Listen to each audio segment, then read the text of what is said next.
뉴스 읽어드립니다. 오늘의 뉴스를 10분 만에 정리해드립니다. 오늘은 2024년 6월 20일 목요일입니다. 미국과 한국의 주요 뉴스를 읽어드립니다. LAPD 경찰관 감소세가 여전한 것으로 나타났습니다. 은퇴 등으로 LAPD를 빠져나가는 인력보다 들어오는 신입 경관 채용이 부족하기 때문인 것으로 분석됐습니다. LA경찰위원회 회의에서 보고된 LAPD 인력 현황에 따르면 지난 1일 기준으로 LAPD 내 총기 소지와 수사 및 체포 권한이 있는 현장 경관은 총 8,799명으로 집계됐습니다.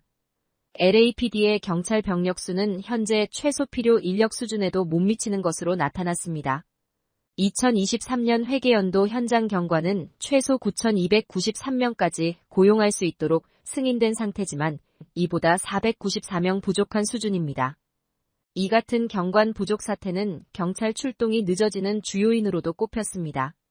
LA타임스는 지난달 7월부터 올해 4월까지 총 10차례 신입 경관들의 LAPD 경찰 아카데미 입교가 이뤄졌고 이 중 309명이 졸업해 신입 경관으로 근무하게 됐다고 보도했습니다.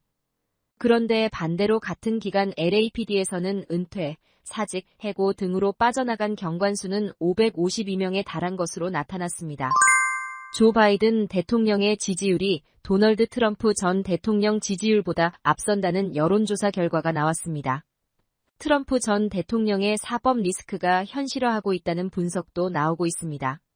폭스뉴스 여론조사 결과에 따르면 응답자의 50%가 바이든 대통령을 지지하고 48% 응답자가 트럼프 전 대통령을 지지했습니다.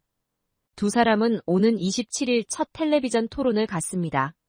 여론조사에서 바이든 대통령 지지율이 50%를 넘는 것은 이번이 처음입니다. 또 지난해 10월 이후 폭스뉴스 여론조사에서 바이든이 트럼프를 앞선 것도 처음입니다. 이런 결과에 대해 더힐은 트럼프의 중범죄 유죄 판결이 미친 영향을 확인할 수 있다고 분석했습니다.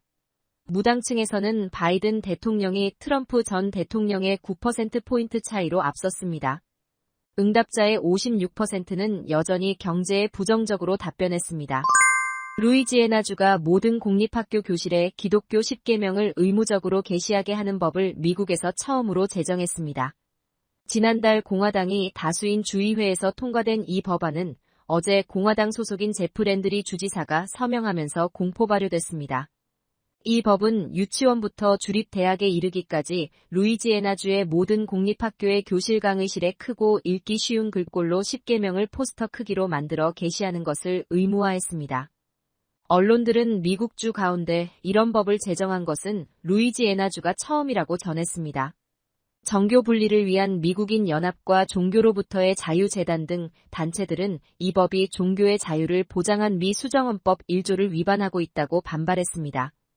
반대 단체들은 성명에서 정치인들은 공립학교의 학생과 가족에게 자신이 선호하는 종교적 교리를 강요할 수 없다며 이의를 제기하는 소송을 진행하겠다고 밝혔습니다. 하지만 법안을 발의한 공화당 소속 주 하원 의원은 법안 서명식에서 10계명은 역사에 뿌리를 두고 있으며 이 법안은 교실에 도덕적 규범을 두는 것일 뿐이라고 말했습니다. 연방 대법원은 미국 기업의 해외 수익에 대해 부과하는 이른바 의무송환세가 합헌이라고 밝혔습니다. 대법원은 찬성 7대 반대 2로 연방의회가 분배되지 않은 기업 수입과 관련 개인 및 기업에 과세할 헌법적 권한이 있다면서 이같이 결정했다고 언론들이 보도했습니다.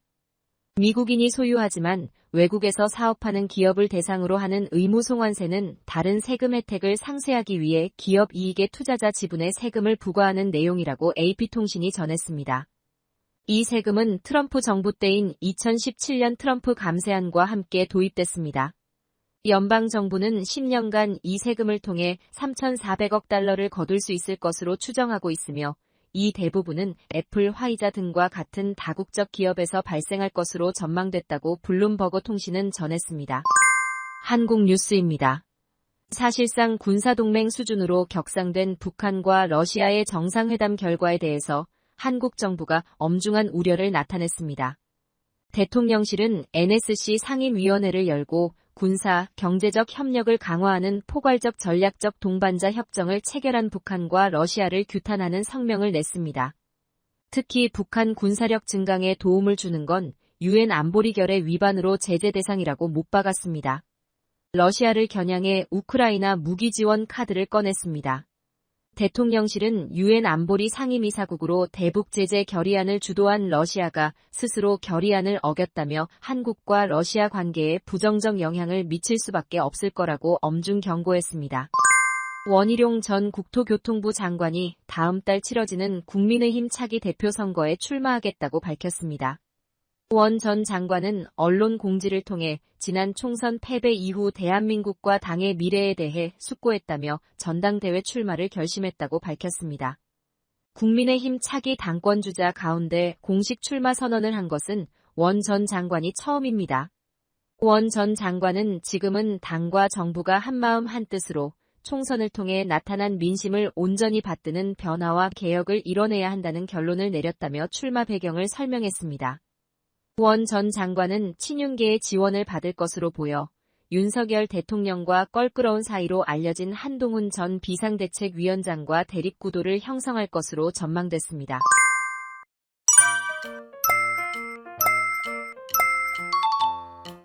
끝으로 날씨입니다. 남부 캘리포니아 오늘부터 기온 올라가며 주말에 뜨거운 날씨 예상됩니다. LA와 오렌지 카운티는 낮 최고 기온은 75도, 밤 최저 기온은 61도 예상됩니다. 벨리와 인랜드 엠파이어 지역 낮 최고 기온은 88도, 밤 최저 기온은 57도 전망됩니다. 해안가 지역은 낮 최고 기온 67도, 밤 최저 기온 60도 예상됩니다. 산간 지역 낮 최고 기온은 78도, 밤 최저 기온은 40도, 사막 지역은 낮 최고 기온은 94도, 밤 최저 기온은 63도 전망됩니다. 오늘의 뉴스 읽어드렸습니다. 고맙습니다.